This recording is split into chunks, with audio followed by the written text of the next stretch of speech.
జనని జగన్మాత భవాని భక్త చింతామణ బ్రహ్మశాంభవి అమ్మవారు అఖిలాండ కోటి బ్రహ్మాండ నాయకి పల్లె పరమేశ్వరి రేణుకా ఎల్లమ్మ అవతారం ఎట్లా ఉన్నదంటారా?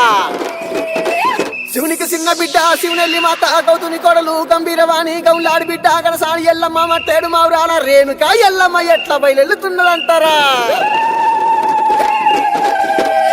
కట్టులు ఉన్నారు సైతొట్ల మరయ్యాడుదామా తెల్లె పాడుదామా